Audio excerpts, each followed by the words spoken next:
ভাবেই বলে দিচ্ছি, প্রত্যেকটা জেলা উপজেলা থেকে মামলা করা হবে, হত্যা মামলা দলের তরফ থেকে বলে দিচ্ছে।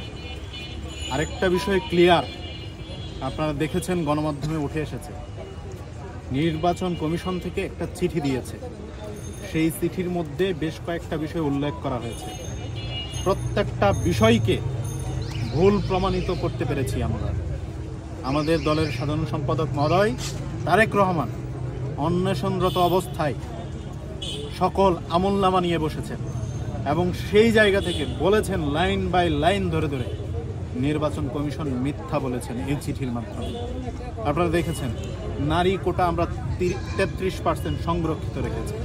আমাদেরকে ভাতৃপ্রতিম রাজনৈতিক যে অঙ্গ সংগঠন সেই বিষয়ে আমরা ক্লিয়ার করেছি। আমাদের যুব আমরা করতে পারি, কিন্তু যুব এখন আমরা করিনি। অন্য কোনো আমাদের অঙ্গ সংগঠন নেই।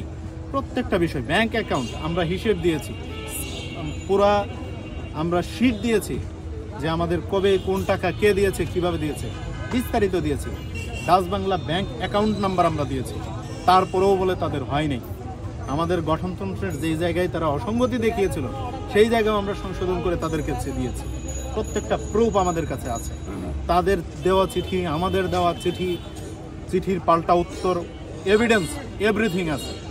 লাস্ট যেদিন তারেক রহমান সাহেব অন্বেষণে বসলেন, সেকেন্ড দিন বৃহস্পতিবার ছিল, ওই দিন আমি সিসির সাথে দেখা করি। সেই সময় ওনারা বিভিন্নভাবে আমরা বোঝানোর চেষ্টা করছিলেন যে আমজনতার দলকে নিবন্ধন দেওয়া যাবে না।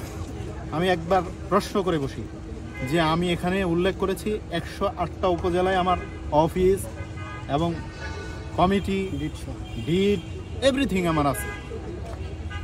তার মধ্যে 25টা জেলা আমরা দেখিয়েছি যে আমাদের এইগুলো প্রত্যেকটা সক্রিয়।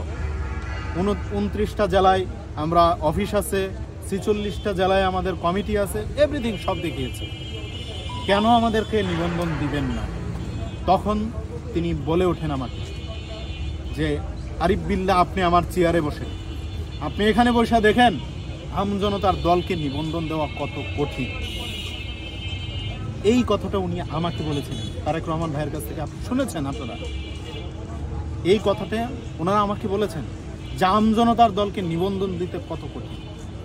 আমি প্রশ্ন রাখতে চাই জাতির সামনে, আমজনতার দলকে নিবন্ধন দিতে কি আলাদা কোনো আরপিও তৈরি করা হয়েছে? যে আমজনতার দলের জন্য এক্সট্রা আরপিও নির্বাচন কমিশন থেকে প্রোভাইড করা হলো, আর অন্যান্য সকল রাজনৈতিক দলের জন্য আলাদা একটা পাবলিক আরপিও, এরকম কোনো কিছু না হলে একই আরপিওতে আবেদন করা বেশ কিছু রাজনৈতিক দল নিবন্ধন পেয়েছে।